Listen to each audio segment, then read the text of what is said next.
Hello, this is Neil, the art instructor at MasterPaintNow.com and Udemy.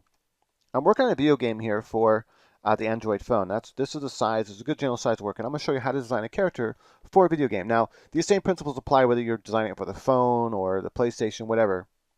You just want to keep these ideas in mind. The first principle is think about the overall size. What's the size you'll be working on? In this case, working by 1280 by 720. That's a really good default size to work with for Android phones.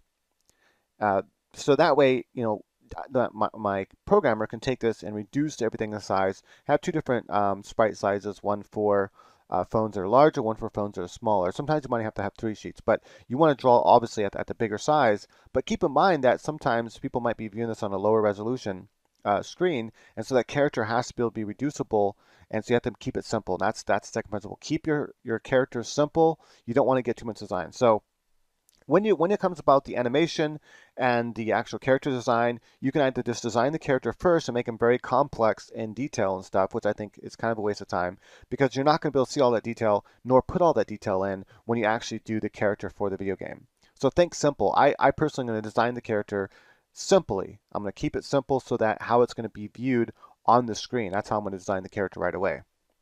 And then I already know the kind of character I want. If you don't know the kind of character you want, definitely design the character first, some side view character if it's going to be viewed from the side view like my game, and then think about what's going to be the animation for that character. And so I'm going to have here walking animation.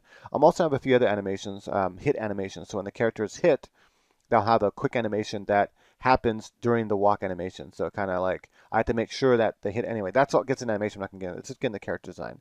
So as I start designing this character, I want to keep them simple. I want to keep it within the size that I have here.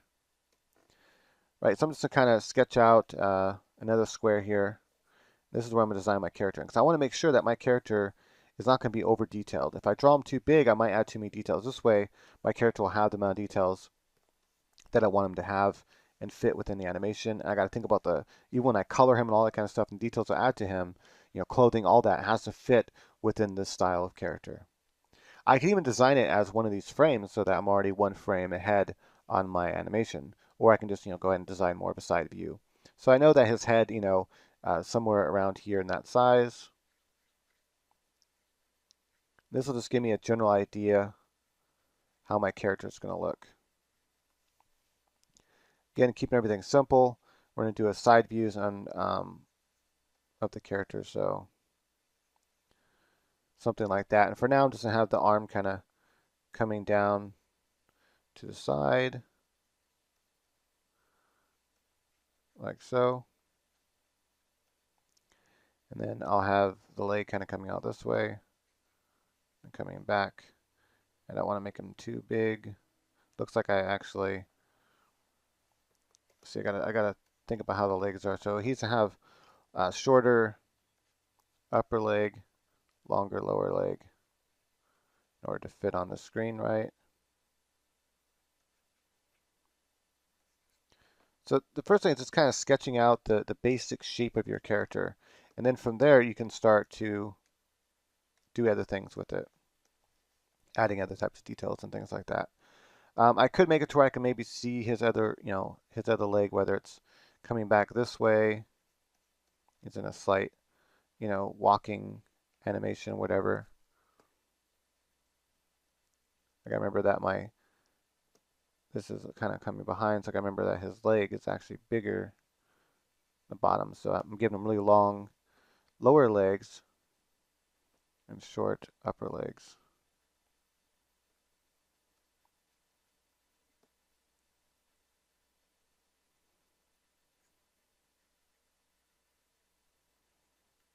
Right, so I'm just slowly, working out the kind of development of how I think my character is going to look here. Okay, now once you have that, then you can start actually doing the design process of your character. So I'm going to do a light erasing with a soft eraser here. You can also turn down the opacity and work on a new layer, but I find this to be just as easy. I'm just still working on, actually I'm going to make a new layer just in case because sometimes you get muddied. And maybe with that new one, I'll add another color so I know that I'm on that particular layer. Now I'm going to decide, do I want him to have this kind of more human head, or maybe I want him to have more of an alien shaped head, which more, shaped like this here. These are things I got to think about. and showing the bobbing animation, things like that. I already have the head animated right. It looks good, so I could give it more of a human head. But I think I'm going to go with maybe something kind of like human head, but also kind of alienish at the same time. So I'm going to stick to this kind of smaller jawline here. And let's see here. I'm going to start using a pen to draw with. I think I might like this idea of him having this kind of big eyeball, just because a big eyeball is easy to register on the small screen. And again, I don't want too much detail, so I'm avoiding having too much detail. Another trick I like to do is think of a lighting scheme.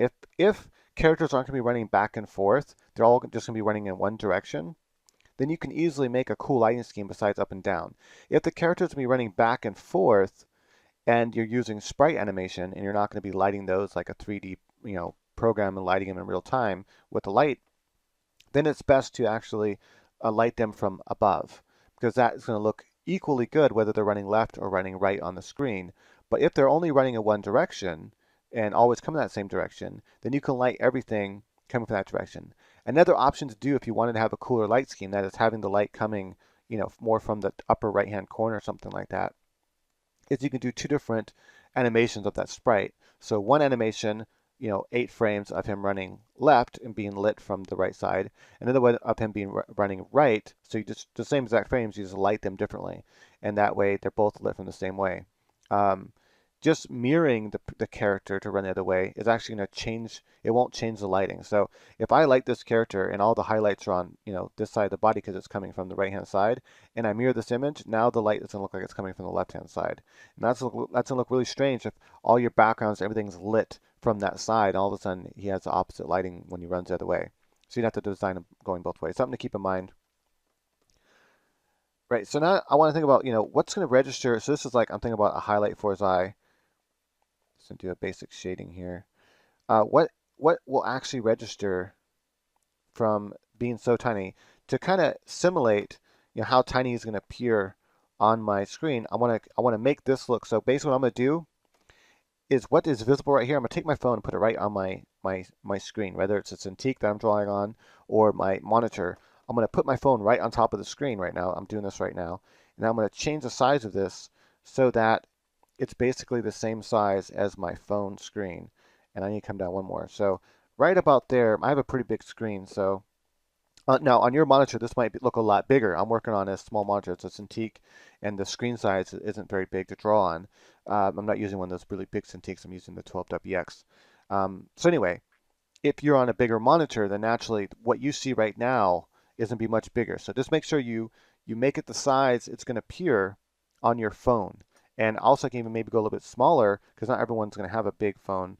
I have the HTC One Max. It's a pretty huge screen. So maybe I can go a little bit smaller like this to make sure, is it going to register? Well, if that's how big my character is, I can already tell that not a lot of detail is going to register. I can go up, even here, not a lot of detail is going to register. So what I need to do then as I'm designing this is keep that in mind. What kind of detail is actually going to be visible? So I need just a very simple head. And in fact, I only need to draw a mouth. Honestly, I can already tell from that far away, the big eye is going to register, but a mouth isn't. So there's no reason for me to draw that detail. This is important to, to think about these kinds of things, what's going to be visible and not. So little details like that will be visible. Then I got to think about clothing and stuff. Let's go ahead and zoom back out again so I can make sure all that's going to be visible. And it looks like it is. So I can really register his head, and that's why often characters will have bigger heads in video games, because like Mario, to really have a character, to really be distinguished on the Nintendo, Mario had this really big head and a small body because that head was defining his character. They really wanted to try to get as much detail in that head as possible to where it kind of distinguishes him as a character. Like you can kind of tell he has a mustache, things like that. If the head's too small, it'd be really hard to tell those kind of details. So having this big eye, I think, for this character is going to make the character kind of stand out. All right, so the next thing I want to do is, and again, things like a mouth. Why design a mouth for my character if it's not going to be visible from this far away? When he's really tiny, how he's going to appear on my phone or people's phones, they're not going to be able to see the mouth anyway. So why even put it there? If you do, it might just be like a little line. And these are things to keep in mind when you're designing characters for video games. There's certain details you can't make. Now I can make the head bigger and therefore fit it in there.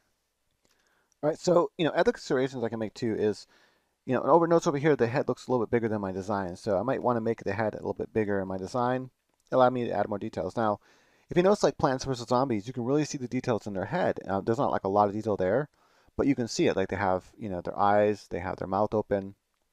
They seem to have a lot of detail. Sometimes they have cones on their head. You can make all that out. How is it you can make out a mouth on Plants vs. Zombies? Is because their head, if you look at their head, like pause the game, really look at it, their heads are like almost as big as their entire body. So basically, if this were the size of the body, right, this is where the entire body fits in with the legs and everything and the arms, the head is almost just as big as the whole body. And the way they design it, they kind of bring the head out forward like this, and the body's all right here, and they're doing their walking and stuff. And so it kind of doesn't appear like their head is so huge, but it is very big. And I've seen other games too where they have the head and it's like 3 times. So if the head's this big, then the rest of the body is going to be that big right there. That's how big the body's going to be. So the body's going to fit all into this area here, and this will be the head size. And that will allow you to have a lot more detail. If I have a head that big, I'll have a lot more detail. I can actually have an eyeball here, an eyeball here, have the mouth kind of, be open like this, let's say, or something.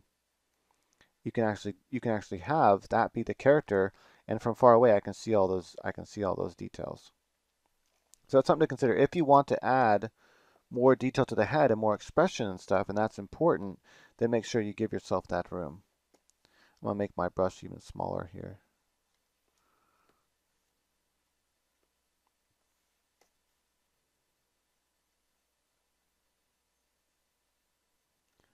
Right, so this can be kind of like a weird horn ear thing. This is like a kind of an alien creature, so.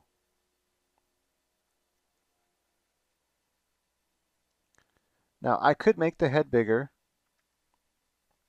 Now if I do make the head bigger, then that means I can add more detail to the head. So do I want just this kind of eye to be visible, or do I want to have maybe have them have a smaller eye? Another thing to consider is even though they're walking, in a side view, you can still put the head in a 3/4 view, like they do in Plants vs. Zombies, and it looks fine. It's not like it looks odd or anything like that. People are used to seeing that kind of thing. So even, and actually, you're kind of almost doing a 3/4 view walk in a way because you can see both legs and stuff like that. Even though it's not really a 3/4 view, you can kind of even draw the walk animation in more of a 3/4 view, and it's gonna look great. So anyway, let's go ahead and get back to designing this creature here. I want to add clothes and things like that. Before I do that, just another quick thing I could do with the head, and I'm going to make it bigger. In fact, let me see. Well, what I was going to do was, I guess let's use this tool instead.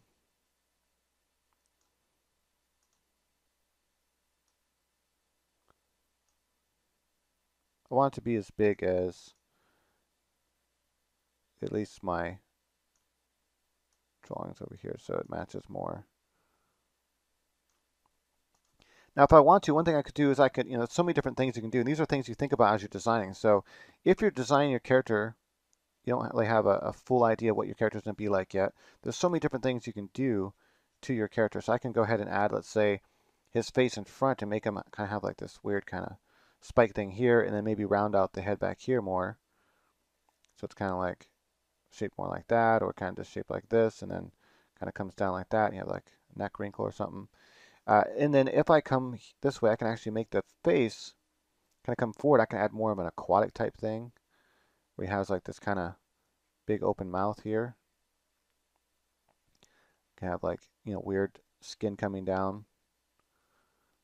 And that will register from far away as well. And he now looks like this kind of aquatic type creature. Though I want to go with more of a sleek look because it's a fast, small character. And so I think this kind of more ninja kind of sleek look here looks cool. He's got this big eye, which, makes him look more like a monster. I don't want him to look too human. But the head shape and everything also makes him look less human. And then let's go ahead and add clothes to him now. Other things I got to consider is what can I do with his hands? That would really look different, things like that as well. But with far as clothes go, I'm gonna go with something kind of simple here. I can go with like something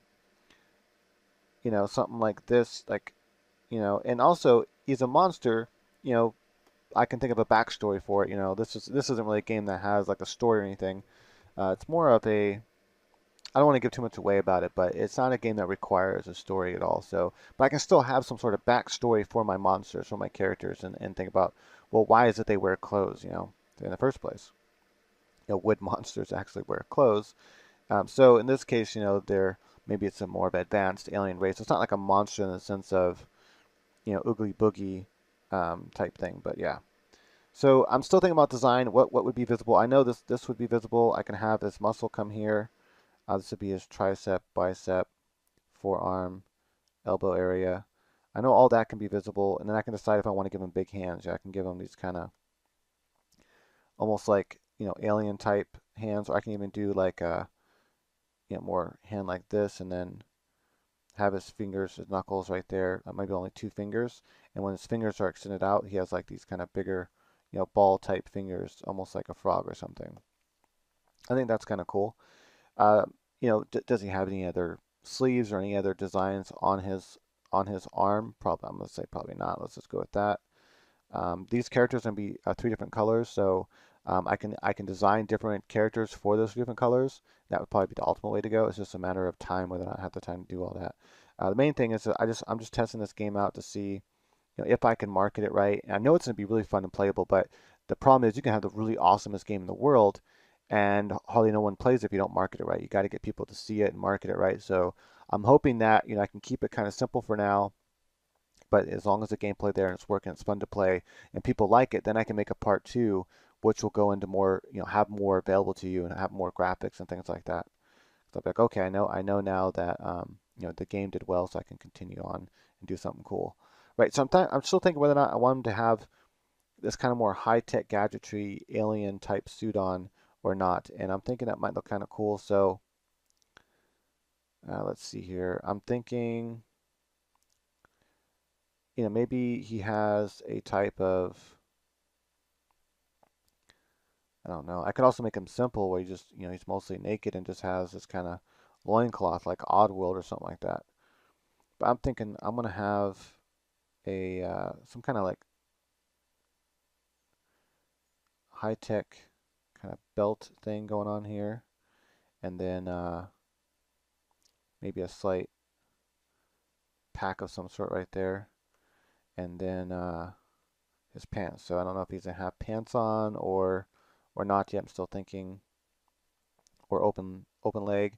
I think maybe having two bands here and here would be nice, and also would help define the knee area a little bit by having these kind of bands. They can be like a brown color or something like that. Make it on both legs. I want to have this kind of big calf muscle. And I think that should be enough to cover him. I can do that throughout the animation and just think about how that piece is going to come out this way. Maybe he has some type of loincloth on as well underneath here. So that way when he's in different parts, when he's running, I can show that loincloth like that. You know, almost like underwear or something, or short shorts. But I think, you know, being able to show the color of his skin would be cool too, so I kind of want to show that he has skin everywhere else. Maybe he just has this kind of like shirt that kind of comes to here, and that's it. And then the rest of his body here is visible. That might look kind of cool. Um, these are things I think about. So I'm trying to show like the design process here of what to think about. Maybe his shirt is like this, or maybe it has some kind of circle design over here. And again, keep in mind, always zoom out too and just make sure, okay, or you can have a separate view over here and put this on a new monitor. That's what I'm gonna do right now. Is I'm gonna take my navigator, I'm gonna put it over here on my other screen, and I'm gonna size it to where it's around the same size as what my phone would be.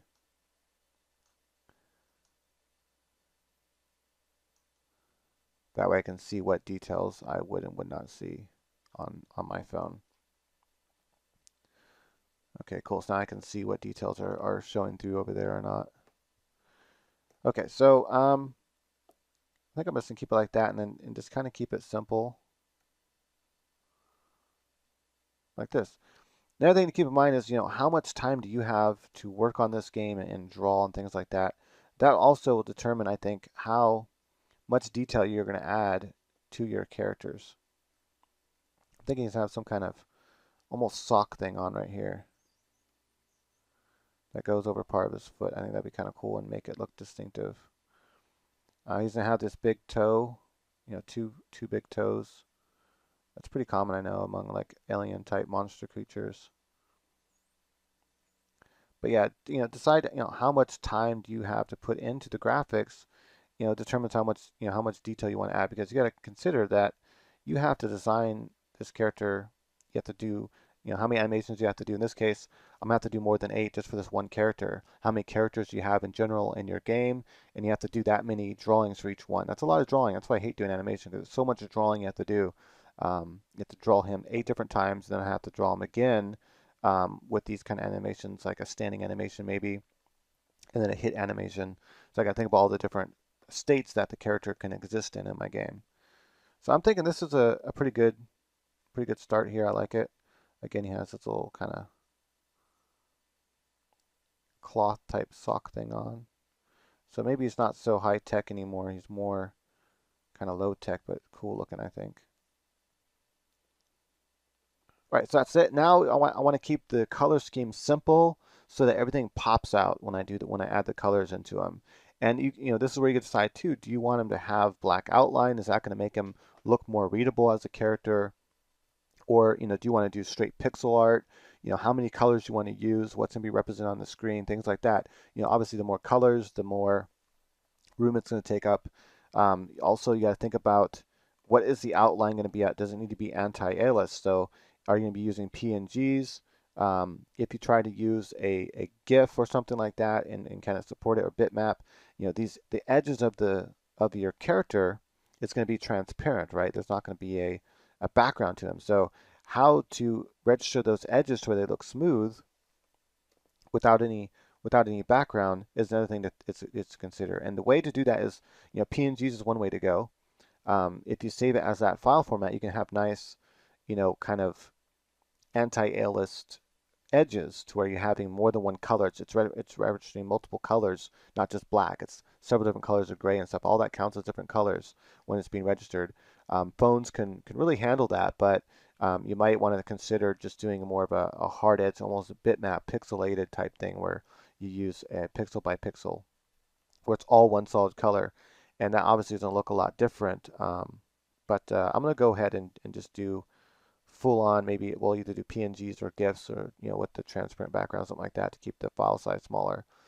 And so that's and do I want black outline or do I want colored outline? So what I like to do sometimes is maybe if you have more than one color, think about the color template you're going to use throughout the game. To save space on a game, if you have your characters only using so many colors, then you're going to save a lot more space that way.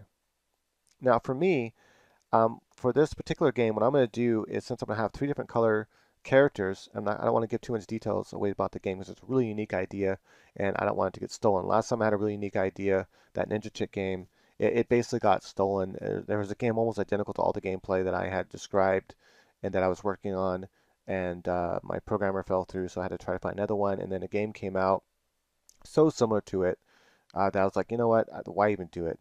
What's the point? Maybe I'll still do a phone version of it though in the future. But yeah, it was a really, really cool game design, just so unique, and platformer with color changing platforms and enemies, and you had to be you had to be the colored in order to kill the enemy. So if you switch the Ninja Chick switch between blue and red. I was also going to do maybe blue and yellow. Colors don't really matter, but blue and red stands out really good. That's what I decided I was probably going to go with, and that's what I was talking about in the YouTube channel and stuff. And then if she attacks, blue characters as blue, then they die. And I was like, well, if I do it reverse colors, it might be a little more harder to get used to and think about. It's easy to think about same color kills same color. And then also platforms, to jump on blue platforms, you have to be blue, otherwise you'll fall through it. And it was just really unique game mechanics. And then someone else stole the idea. And I wrote to them and I said, hey, do you have any documentation of when you started making this game? Because I have documentation on YouTube and stuff when I started sharing my game design idea. that I was working on. And when I started working on it, and it was made public, so you could have easily stolen it. Can you prove you didn't steal my game idea? And they never got back to me. And it was a German company, I think, that made it. And I can't remember the name of the game right now. I have it on my Xbox. It was like Outcast or something like that. And like almost every part of my game mechanics, they like stole. Like it's just crazy. And I don't know if they stole or not. Maybe they were working on it beforehand, but I can probably still look into that and see, get a lawyer and stuff. And I don't know, anyway, who really cares? Right. So I got the main design here of the character. I like it. It looks cool. Um, from actually, I don't need to keep zooming in or zooming out because actually for you guys I should. I can see on my other screen, but you guys can't see my other screen. So I can see that he's going to register pretty good. And I don't think I want him to have black outlines. I think I'll do, the color outlines of the character. I'm not going to worry too much about, conservation of color, although I might, stick with some sort of color template. But again, I'm going to be doing 3 different colored characters. And so the main thing that's going to change, I think, for the characters, I can make all their skin the same color, let's say, or make their skin whatever color it's going to be. And then, like this guy, maybe he has kind of a greenish skin, but maybe I should choose more human colors because basically I'm going to be using like green, red, and blue for the different color enemies. And I need to make them different, right? So if I use the exact same graphic here and the characters don't look different, as far as I just design a whole different kind of character that's blue, like let's say ice monsters, so the ice monsters have this kind of icy skin, things like that, I could do that. But if I just want to draw less and try to get the game out faster, then I can change him. I can either just change him all to where he has this kind of overall a blue hue to him, therefore do it in black and white and have the programmer make it blue or red. Or I can add a little more unique, more design coolness factor to it by maybe having his skin color be the same throughout the red, blue, and green character, but mainly have the clothes change and the eye change or something like that. That way, and, this little clothing I put on him, have that change so the majority of the character is, blue or red so you can tell them apart easy, but their skin color is kind of the same. So I can go with kind of a muted, kind of grayish blue color for the skin, and then, have the clothing be really clear and distinct. So let's go ahead. I think I might do something like that. So first thing I'm going to do then is I need to mask off. How do you color game characters? I like to do very basic type of shading. So if there's going to be any shading at all, like more almost like you're working with like vector graphics, something like that. And in fact, you can probably use vector graphics, I'm pretty sure, on an Android phone app, and that would like be able to scale much easier than using something like PNG or JPEG or something like that. But let's go ahead and do this. I'm going to just stick with this way. So I have the line work there. I can get rid of that for now, the design part, and then what? Try to see what layer that. Okay, so that's that. I didn't mean to show that one. I'm trying to see what layer.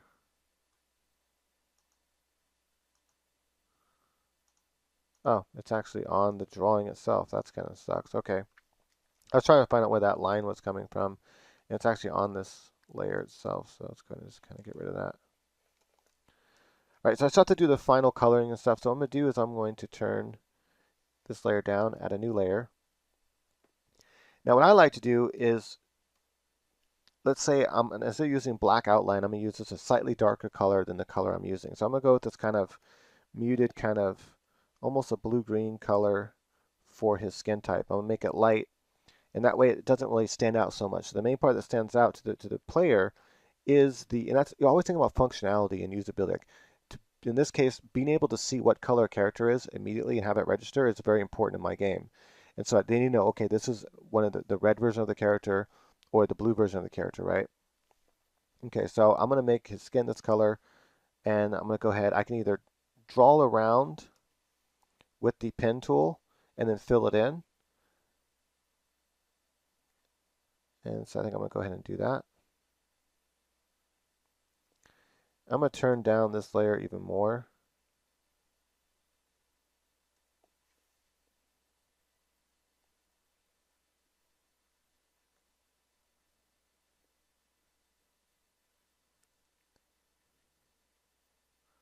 So I'm not adding any of the actual details or anything yet. I'm just kind of going around, and this is going to be the basic shape. I'm going to kind of block off some of the eye there to show that.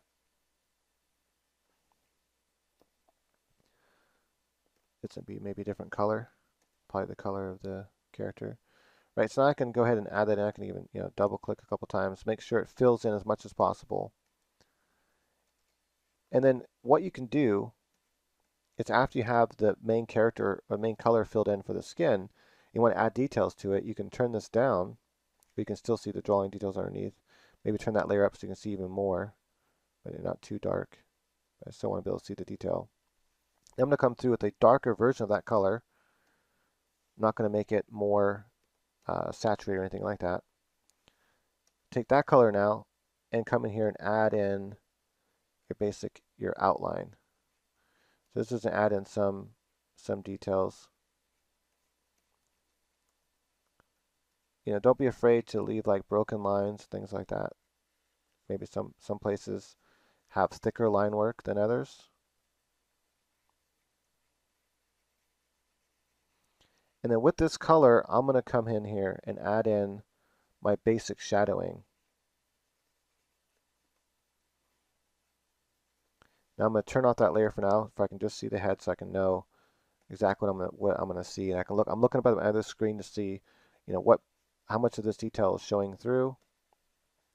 Remember, I'm thinking the light's coming kind of from the top right hand side of the screen. So this horn is actually, the light would kind of hit right down the center of it. This form is kind of more roundish, so the light would kind of be hitting here. Same thing with this form as well. I'm just making sure it's going to register right, and I might only kind of hint at that one.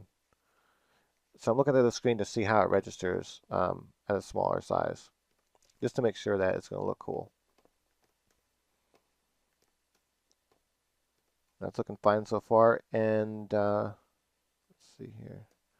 What I'm going to do to make it easier for myself to draw all these different, because I'm going to have, now not only do I have to draw at least 8 frames, maybe more than 8 frames, at least 8 frames of this character, I have to also draw this character. I can actually take that head now and move it over here when I'm done with it, but I have to draw it in 3 different colors. So one way I'm thinking in my head right now, I can really save time, is the skin colors going to be the same. So I'll draw all the animations with that same skin color and everything. So that's all done, and that's going to stay the same on one layer. On another layer, I'm going to draw their clothes and have the main color scheme part of the clothes. That's going to be, let's say, the red or whatever. I can use like 2 different forms of red, and I'll have that on another layer.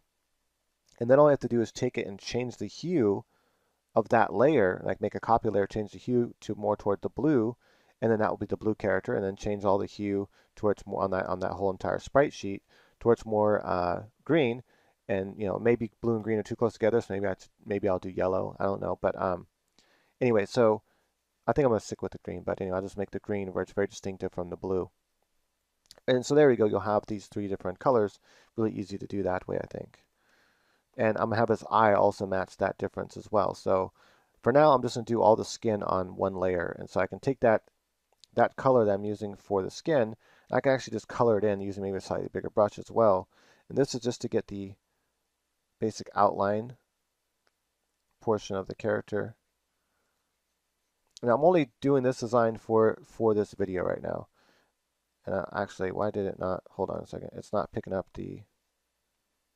Oh, I have that layer turned down. I forgot about that. I was wondering why the color looks so light. I'm only going to, like, normally I wouldn't even bother doing this particular drawing all the way fully to color, because it's not going to appear in the game. So why take my time to draw it? So instead I'm doing it for you guys to show you how to draw the character, one way you can go about coloring the character. His legs are going to be, all fully that color, except for those bands, which will be on a separate layer anyway. And then I'll save it out as obviously one layer, but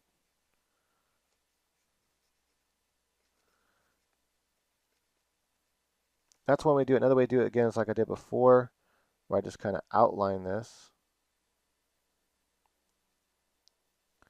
Then take the paint cup, or paint bucket rather,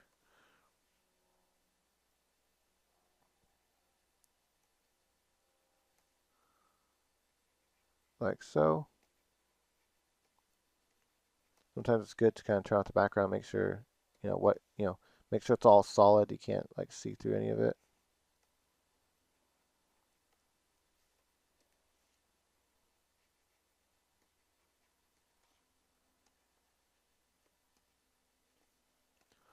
All right, and then for now, what I could do is even draw a different layer for what's on top, or I can just, turn it down, add that darker color. But I'm gonna go ahead, so if I can see it easier, I'm gonna just work on another layer temporarily.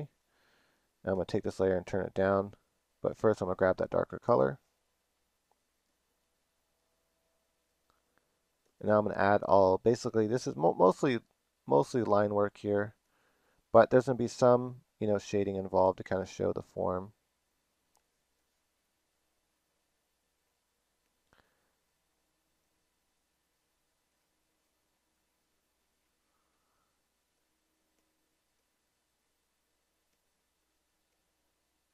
Like that. I could add, highlight as well, or instead of shadow, you can just add, just add highlights. Whatever you want to do. It's going to show you guys what it looks like now when he can fit on screen. So he's still, he's pretty registerable, I think. Looks nice. And I can see what he looks like. I can make out the form. That's really important, is that you can make out the forms and you can distinguish what it is you're looking at. If you can't make out the form, then really kind of defeats the purpose of having the character.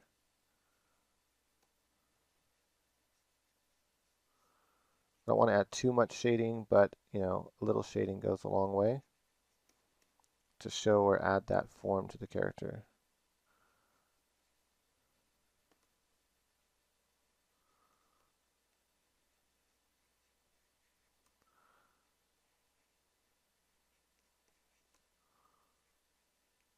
So something like that is probably going to be enough.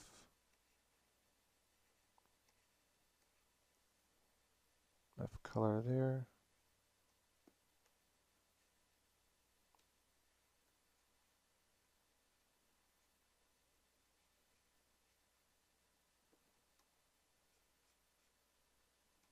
Again, as I'm doing this, I'm looking at the, if I, delete something, I'm looking at the character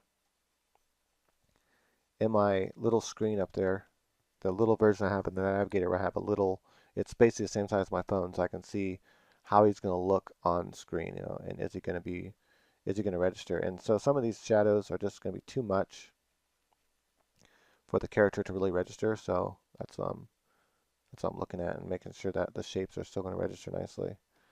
And so I can show you what I'm thinking about as I'm working on this. I want to make sure that it's going to, look like something, and I don't want his legs to look too weird or anything like that. So adding too much detail sometimes is going to ruin things. So I notice all these details in the leg here are necessary, and they're just going to make it harder to register what it is I'm looking at on the screen. And so they're all going to go bye-bye. And we'll just stick to the sock and stuff to really distinguish the leg there. Right, so that's really, all of the character that's going to be this the same color that's going to be throughout the drawing. The rest of it, it's going to be, I'm still on transparent.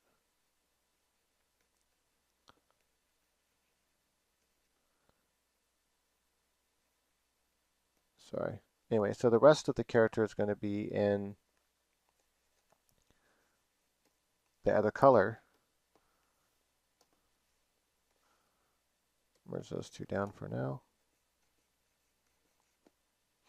Like so. Right, so the rest of it is going to be in, one of the colors. So I'm going to start with, like, let's say red first. And I can even use, like, yellow highlights that would stay the same. And that could be on its own layer as well. If I wanted, like, let's say part of this to be yellow, or maybe his eye to be yellow or something like that. And the main distinguishing factor will be the clothes. But I think I'm going to make the eye as well. So I want a lot of parts of the character to be that one color to really make it recognizable. And a bright color so it's really easy to see. I'm going to put this on, like I said, a separate layer here. Actually, I'm going to I'll add the highlight later. It's going to be kind of a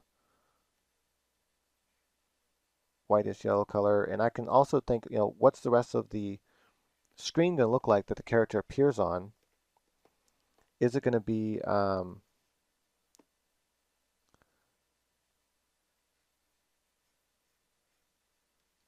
basically, oh, I'm thinking about, oh, sorry, I lost my train of thought. Anyway, the rest of the screen, what's the color going to be like? Is it going to be the background, stuff like that? How is it going to be highlighted? If there's background objects and stuff, how are those objects going to be highlighted? And I'm probably going to use a warm light color, a warm for light and cool for all the shadows. That works pretty good, so it's really registerable. So I'll make sure I use kind of a warmish highlight. If I add a highlight anywhere else on the skin and stuff, it's going to be a warm highlight. So I could test that out, use this kind of warmer highlight here, and maybe just add a few little kind of distinguishing marks here and there.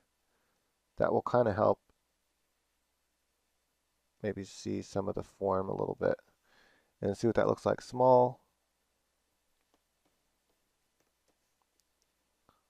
And so I could do that if I want to, but also I got to think about that's adding more color that needs to be registered. So again, the less amount of color, the better really, but you know, if it's already there, if I'm going to use that color for the highlight of his eye, wrong layer, if I'm going to use that color for the highlight of his eye, then why not use it elsewhere, right? If it's already a color you're using, then take that color and you can use it in other places that it's on his skin. But I think it made the skin look a little too crowded, so I want the character to read and register well. Right, I'm gonna use that same color red and the same dark red too throughout for his clothing, and that same color yellow. So I'm thinking maybe I could have the sleeve be a kind of yellow color, and that would also, you know, be yellow regardless of what the character is in other.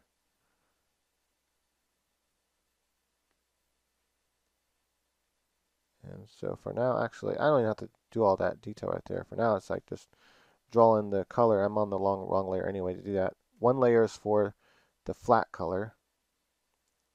That's all going to be red, whatever. And fill it in. And the next one is going to be for adding the detail with this darker red. This layer up here. I can turn this layer down a little bit so I can see the line work that I need to do.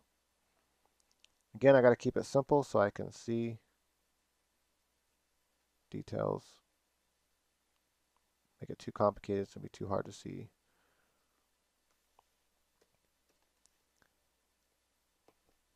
And I think I went outside. Yeah, so I got to go to transparent over here. Oh, actually, all I have to do is, because it's all on the same layer, is use that color there. I actually went outside the lines.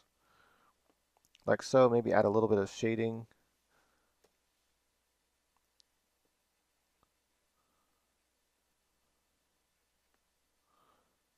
You gotta be careful, you know, like how much shading you add, because if I add too much shading, it's not gonna look right, because it's such a small image. So it's a little bit of shading like that goes a long way. I could try to adding the under, shading for his arm, but it isn't all gonna kind of just bleed together, or it's gonna look right.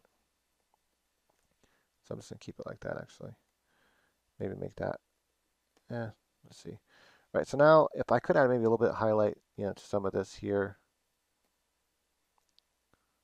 with the yellow. And now just make a little more detail to his clothing, kind of makes it pop out and stand out. And if I want that to be unchanged, that is the yellow parts, I want to be unchanged, then I could, add it to a separate layer. That way when I change the hue over, those colors are all, the highlight color is also going to change. And so I might want to add them on its own separate layer. If I want to just change it all rather than have to recolor everything again. And I will do that when I do these final ones. This image isn't going to appear on there, but since I already started this way, but what I'm going to end up doing is make a separate layer, and that layer I'm just going to make yellow, and that's going to be where I add the highlights. And so that's going to be on its own separate layer. Therefore, the highlights are going to remain consistent on all the characters. So wherever I color that yellow color, it's going to stay that same color on all the color characters, but the red is what's going to change. And so maybe I should do that here as well. On the eyeball, I've already done on a different, it's on the same layer, so I can't really go back that far, but I can at least take that yellow and add this to its own layer. And these will be the parts that will remain unchanged. Okay, let's go ahead just quickly. I'm going to go ahead and finish this out by adding red to his clothing here. I might make the belt brown, the kind of belt area there brown, and just have this loincloth and let's see, actually, the loincloth I might make dark red. Yeah, have the saddle pack thing here be the solid red.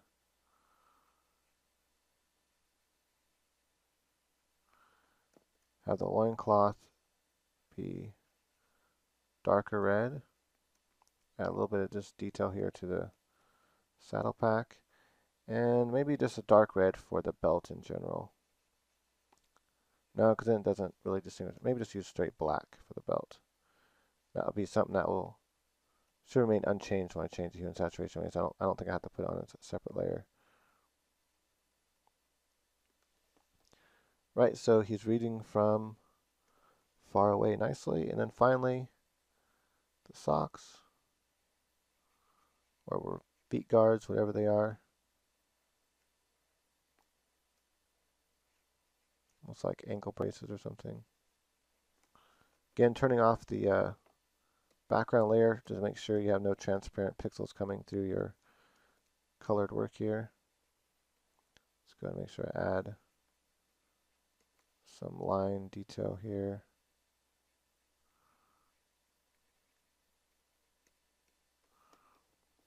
All right, so the character is reading small and it looks good. All right, so now what I have to do then is show you how I'm gonna, if I, when I design the rest of this character, what I'm gonna do when I do all these animations. I'm gonna save this so I don't lose anything, any work I've done. All right, so now what I can do is I have that main layer. See, yellow is all its own layer, so I'm going to take this layer, merge it down. This should be its main. No, never mind. Hold on. Okay, so I kind of messed up and put it all in the same layer. So what I could do, just to kind of show you this. Let's see here. What I could do is, I'm going to do really quickly here. If I had it on separate layers, like I'm going to design over here, I can kind of simulate that by just selecting really quickly the parts that are red on this layer. I kind of went outside the lines there. It's fine for now. I'm holding down the shift key. I teach all this in my How to Use Manga Studio course as well, all the different tricks and stuff.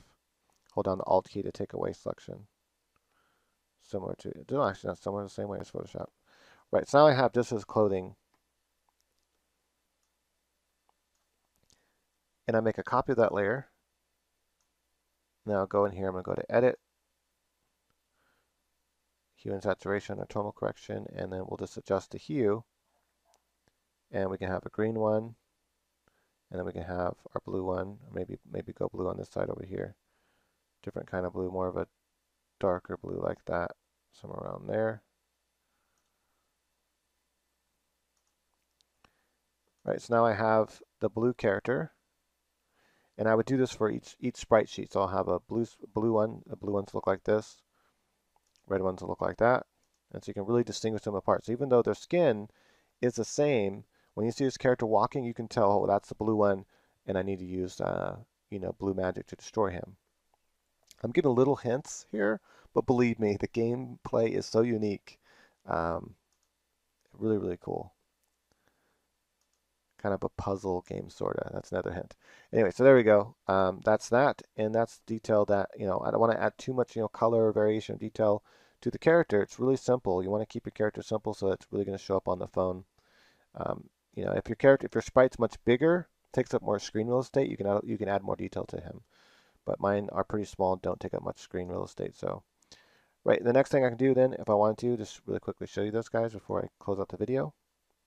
Oh, and by the way, if you haven't had a chance and you want to learn how to draw better, I have a best-selling book on Amazon called How to Draw Awesome Figures by Neil Fontaine. So that's a really cool book, really cool companion to my video courses, which you can also find on my website, masterpaintnow.com. Just click there to find my different courses. My best-selling course right now is between two of them, How to Draw and Paint Comics and Anatomy for Figure Drawing. Uh, it's hard to say which one's selling better. They both have a lot of students and they're both selling really, really good. I have to go back and look at it, but I think Anatomy was the one that had more students. So Anatomy for Figure Drawing, really, really popular course on Udemy. And you can check that out. I can also maybe link to it on this video at the top there. So you just click it. And actually, I'll give you a link, a special link for you guys for watching this video. Because you were so faithful and you watched this video all the way to the very end, I'll put a 50% off link. So you can save 50% on the course. And instead of paying $30, you'll only pay 14, or 29, you'll pay 14. So I'll put a link up there to get the course for only 14 bucks. You click on that as long as there's still copies available, because there's going to be a limited amount of coupons. I'll probably make like 50 or 100 of them. And as long as there's still coupons left, then it'll work. If they've all been sold out, then you'll probably see the normal price. I don't think it tells you, hey, this has been sold out or this coupon's not available. I'm not sure if it actually shows that message or not, but you'll know whether or not it's working because you'll see that price change. Instead of seeing 29, you'll see the $14 price range. Right, let's go ahead and make this one green. Tonal correction, and we'll go to hue and saturation. And I'm thinking a brighter green, almost leaning toward the yellow, will be good because that way, more of a yellow green. That way it's distinguished from that blue, so you can really tell the difference of these characters walking down the screen. Right, so now I have my 3 different characters. That's all I have to do. All I have to do is draw all these one time with red, and then I can take that same technique I just showed you for this guy, and then make the other colors on other layers, and then I'll save each sheet out as a separate file. So I would turn on all the green ones, and then save that out as its own sprite sheet, and then turn on all the red ones and save it, and so I'll have one red, one green, one blue. Maybe the programmer can do some sort of masking technique. Now, if I just made them to where the whole entire thing changes, I could do that as well. But, that is if I draw them in black and white or something like that, then have the programmer do the tinting, then the whole thing would kind of be done in this kind of red. And I think that wouldn't look as cool. So this way, yeah, it's taking more resources, especially if there's all 3 colors of these guys on the screen. And there's going to be like 3 different kinds of main characters. There's going to be the fast ones, the mid fast ones, and the really big giant ones that have more hit points. And so if I have 3 different types of characters all having 3 different colors and they're all on screen at the same time, that's going to take more resources than if they were just modified versions.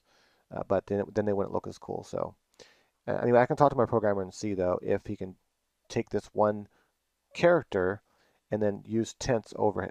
In other words, I can have the character drawn in black and white, therefore there's only one instant of that character on screen at a time, and then he just adds a mask over it that kind of tints the color to be blue here and then be red where the clothes are at. I don't know how hard that would be to do or not. So, but for now, I'm gonna just do it like this. I don't think it'll take up too much resources. They're pretty small. There's not a lot of colors being used. I'm gonna use those same colors throughout. In fact, all the creatures are gonna have that same color skin, and the only thing that's in have the same color clothes. So that way, I'm being conservative with color. The amount of color you use in a game, and keep in mind also that these. Well, anyway, first let me say that the amount of color used in a game will make that game larger and harder to process and run. So take more resources to run the game.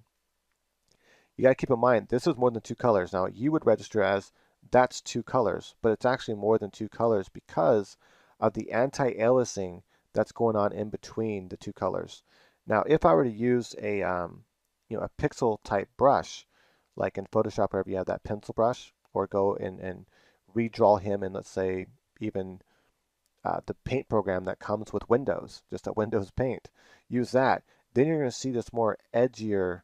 It's not going to be so smooth when you have the colors coming back and forth.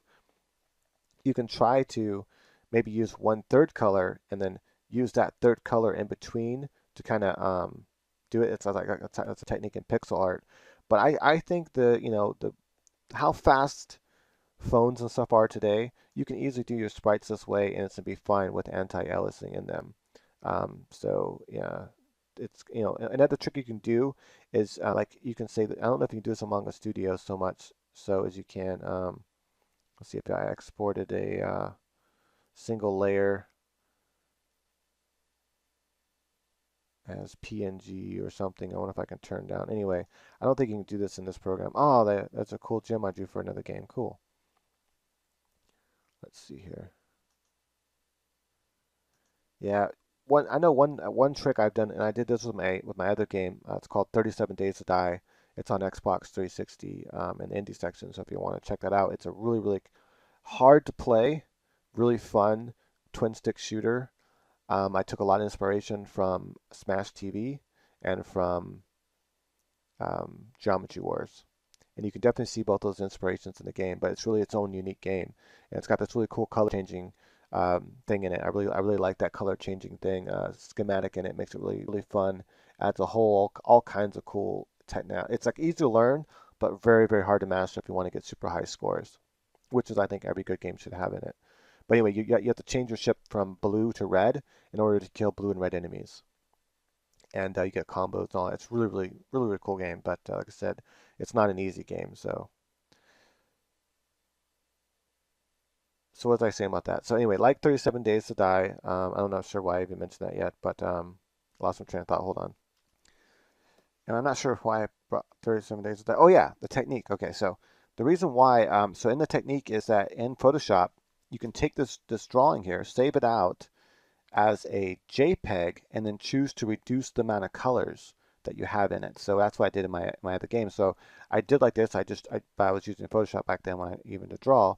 I drew the character like this, so it has a lot more colors. If you look in close, you can see all the other colors that are in there. There's all kinds of colors. Like each one of these is registering over here as a different color.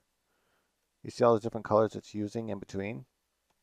That's a lot of colors. Even those right there are colors, and it's registering all these. And look, just adding yellow inside of here to the green is changing all kinds of colors. Now I can go in there and tighten all that up, with the pixel brush, like in Photoshop, and pull all this and make it that dark red, and then just the yellow. But it won't look quite as round if I do that. But from far away, it's not gonna make too much of a difference. But anyway, what I did to save time instead of having to go back and fix it pixel by pixel is I drew it like this, and then I saved it as a GIF with transparency, and then I saved it as I think it was 16 colors or 32 colors, whatever I end up choosing. Because a phone can easily run a 32-bit color system. So if you save it all out to 32 colors, it's not 32 colors universal though. It's just for that particular animation, for that particular sprite sheet. If you take it though and you put all your characters that they can all fit on one sprite sheet, and you reduce the sprite sheet itself, with obviously transparent background for your characters, and turn it into like 32 colors, then it's going to reduce all of the sprite sheet to 32 colors. And then you go ahead and pop that and open those GIFs, and then you can resave them as whatever file type you want to save them as PNGs or whatever. You already reduced the color. So I just use that technique to reduce all the colors to a palette that would work better, that would be easier to process for the computer or for the Xbox in that case. But just because I have a lot of instances on the game at once, so we're like, well, how is it going to make the game run smoother? There's other coding tricks you could have done as well, which you end up doing, but it's like we have all these particles on screen, we have all these characters on screen. You know, we need to limit the amount of characters on screen, obviously, because if you have too many on screen, then it just starts lagging. And so we want to keep the game running smooth. And so one trick I did was that is I went, hey, what about the graphics? I mean, if we have 50 characters on screen and they all have this much information, like tons more colors. What if I, reduce the amount of colors every character has? That's what I did. I just re-uploaded all the, or open up all the files to the sprite sheets, and I saved them all as GIFs with, I think, 32 colors or 16, one of the two. And then I opened up each one of those GIFs, and then I resaved it in the native files. I think we used PNG for that game with transparent background, or maybe we did use GIFs. I can't remember. Anyway, I think it might have been PNG. And so I resaved them all, and it made the files much smaller, and therefore the computer can load them easier because there's less information for the computer to load for each instance. And every enemy in my game has animation, at least I think 4 frames minimum. So yeah, that's one way to save the thing. So that's what I'll probably do with him too, is I'll probably do that same thing. In fact, let me go, since you're already watching still, let's go ahead and do that really fast. I'm going to go ahead and open up Photoshop, and I'll save him out, and I'll open him in Photoshop, and I'll show you how that kind of looks. So let's go ahead and go like that. I'm going to go ahead and save this whole thing right now too, so I don't lose it. I'm actually going to use this as an in-between character of a hit animation. So, because I just thought about it, at any time he gets hit at any time of his walking cycle, if this is the neutral thing he goes to, and then his final stage, so this, he'll switch to this, and they'll have one more where his head and body is kind of pushed back more like he's being hit. It's like boom, and his arms will be flung back, so he's in like the end result of its hit animation. Just playing those two frames, and any time after these frames, in other words, in any time he's running in one of these running frames here, let's say he gets hit right here when he's in this instant. Jumping from that to that will look good. Jumping from that to that will look good. Any of these, jumping from there to there, will look good, a good transition. And then from here to his final hit animation, where he's pulled back. So it's just a bam, and it kind of freezes in that final frame for, a couple milliseconds, whatever, or maybe even a full second. Not a couple milliseconds, just to show you that, okay, he got hit with something, and then he'll return back to normal return back to his normal running animation after that. So yeah, that would be kind of cool. So yeah, I'm actually going to end up using it, so that's pretty cool. All right, let's go ahead and reduce the size really quick here to where it's its own thing. I already saved it, so anything else I do here won't be saved. Let's go ahead and crop. Damn it, hit the wrong button. Crop it, and I'm going to save this out as a PNG for now. So I can open it in Photoshop, and it'll have the transparency and everything still. All right, so I'm in Photoshop CC right now, and I went ahead and saved him out as a PNG, transparent background. Now I'm going to go ahead and save him in Photoshop. So go to Save As, or rather go for Save for Web. And that brings up on my other screen for right now. Let's pop over here. We're going to choose a GIF, and then right here you can choose the amount of colors. Notice the amount of colors right now. There's a lot of colors, right? So just to represent him as a transparent GIF right now, there's 256 colors. That's a lot of colors to process for for a phone game. So instead, what we're going to do, make sure we have transparency clicked here. And I usually keep these the same. Sometimes adaptive works better, but let's go ahead and change the colors to, let's say, 32 and see what it looks like. Notice here it doesn't change. So what's really the point on having him be 256 colors when I can reduce him to 32 and it doesn't change how he looks at all? He looks the same. If I change him to just 2 colors, he looks a lot different. 4 colors, way, way different. 8 colors, he's starting to look a little funky. 16 colors, though, still registers just fine. So you use the lowest amount of colors you can that keep and retain your character design, so it looks really cool. And so I can get away with using 16 colors, so I can go ahead and save him. And now he's going to look cool, and I have less things to be done, so I can go ahead and save him whatever I want to save him as. But for now, I'm just going to go ahead and leave it like that. And so yeah, that's what I'll end up doing, is after I finish the sprite sheet that'll have the different animations for all the monsters, or at least for one monster. I'll probably use a different sprite sheet for each monster. It'll have the 3 different color variations on that sheet. I will then take that and with the transparent background, open it up, and then choose the color 16, make sure they also look good. If not, I'll choose 32. That's 32 universal colors for each character. Because watch, let me show you something real quick here. If we go back to here, and let's say I want to make a copy of him as blue. So let's see here. All I'm going to do is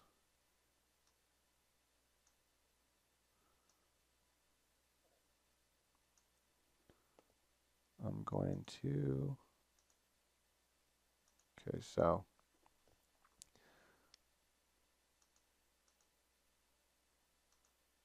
I'm trying to think what's where for right now.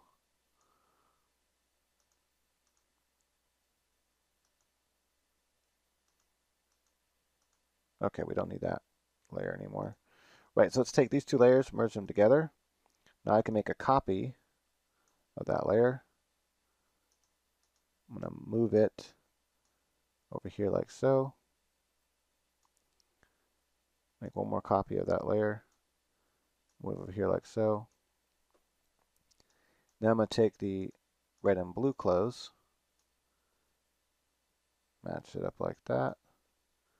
Take the green, match over here. Right now, the yellow color is not showing through because well, it was on. Okay, so yeah, now the yellow is not showing up at all. So I'm going to do really quickly is make a new layer here. Let's choose this yellow color and make sure that that's the color being used now for the highlights.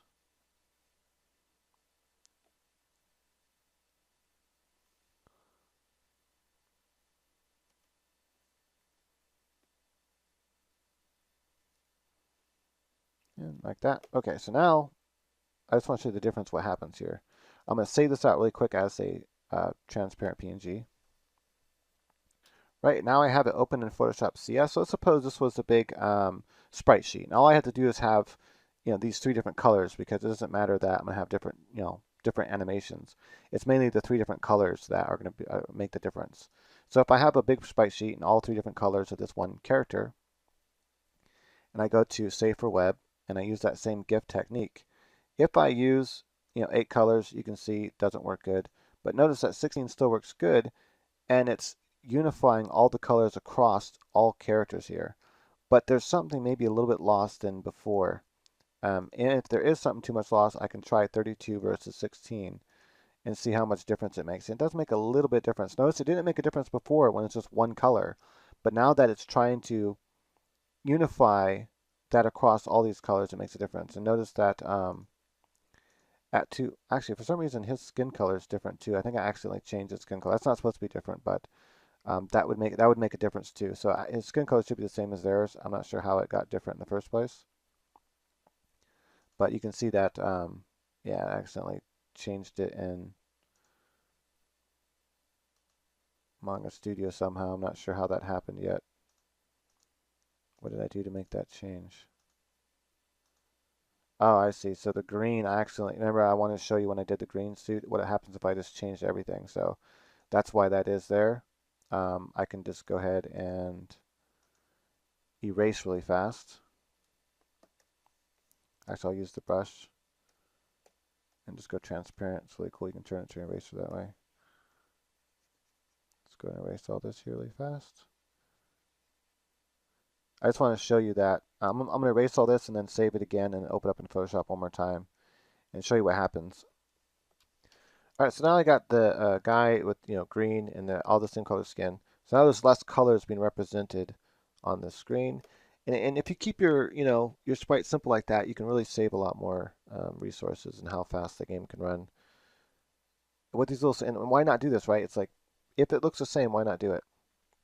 So now we can see at 256 colors, and we can see at 8 colors, we definitely see we lose some information. 8 colors, we're losing the black altogether. It needs to keep the transparent color there. Needs to keep a couple of skin colors to make the transitions work a little better. If we do 16, we can see, oh, cool, at least we got the black there and now. And now between the 16 and 32, we shouldn't really notice much difference.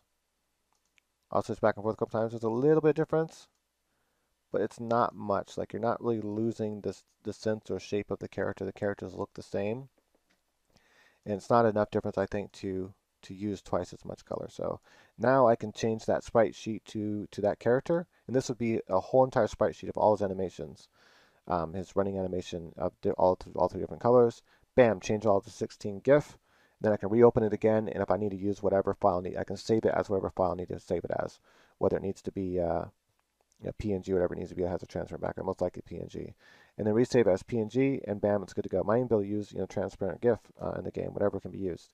And then save that out, and then now I have a much smaller file size. It actually changes the overall file size itself to be smaller. So I'm gonna go ahead and save this really quick. Right, and just to give you an idea, I have on my other screen right now, but the one I just saved, that's the GIF. Even though it's only 3 characters now, the more characters on a sprite sheet, the bigger that sprite sheet is, the bigger difference this will make in file size, which makes a huge difference in how your game will perform. So this sprite sheet now, with just 3 characters on it, what you're looking at right here, when I save it as a GIF, it's only 5.6 kilobytes. We'll round it up, call it 6 kilobytes. The other one that is a PNG that has all the colors on it is 23 kilobytes. That's a huge difference, right? It's, like 5 times greater.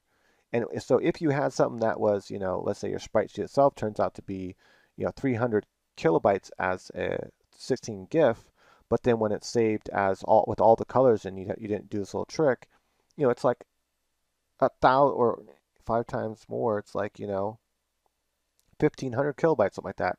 That makes a huge difference. So definitely, it's a really cool trick to do if you're gonna, if you don't want to do pixel art because it's not very fun, and I don't like it. I hate doing pixel art, and you don't want that kind of pixel art look where sometimes you can kind of see, even though the character's kind of small, you can still kind of see the pixelation on the outside of the leg and stuff when he moves. Um, then you can do this trick, and you can still get small sprite sheets that is small in file size that will run and work good, but still look good as well, still look nice and smooth. So there's a little trick that I did for my game, worked out really great. I'm going to use it for this game as well. Hopefully that's helpful to you if you watched to the very end here. Interesting. Here's an interesting thing for those that are still watching it. I know statistically, based on my analytics on all my videos, that I can actually look and see what the retention rate is, how many people actually watch my videos to the end, especially when there's longer videos. It's very few. It's like 16% or something like that for a lot of videos like this. But so for those 16% of you that are still watching, what I really found interesting is writers, people that want to learn how to write, have a higher attention span at learning than you guys do, than artists. I found that interesting.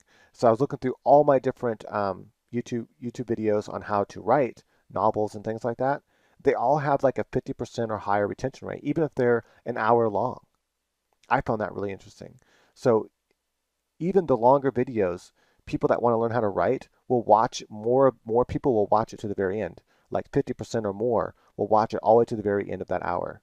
Whereas artists, they don't watch it. It seems like artists want more of a shortcut of learning or something like that. Like they don't want to learn, it seems, as much as people that want to learn how to write. So it seems that people that learn how to write are more dedicated to their craft and really want to learn it. And whereas people that, and I do the same style. So both, I teach the same style. No matter what I'm teaching, I use the same teaching style. So it's not like they're watching it more. People are watching to the very end because the style of teaching is different, something like that. It's not. So yeah, the people that want to learn how to draw, I think, want a quick trick to learn how to draw good. Like, yeah, I want to draw comics for a living, but I don't want to put all the work and effort into it. Where someone that wants to be a novelist or write novels or just be a writer in general, they're willing to put all that work and hours into it and learning and doing the labor to actually write, and get better and better. So I just thought that was interesting. So I thought I'd share that with you guys. And I'm going to be doing more writing videos too because one, the retention rate's higher, so people seem more interested in watching it. And I enjoy doing it, I enjoy writing, and I want to get, I've learned a lot of new stuff since the last writing videos I've done, and publishing and stuff like that. And I'm actually trying to publish a novel now, and I have a couple agents that were really interested in my writing. I showed them one of my novels, and they really liked it.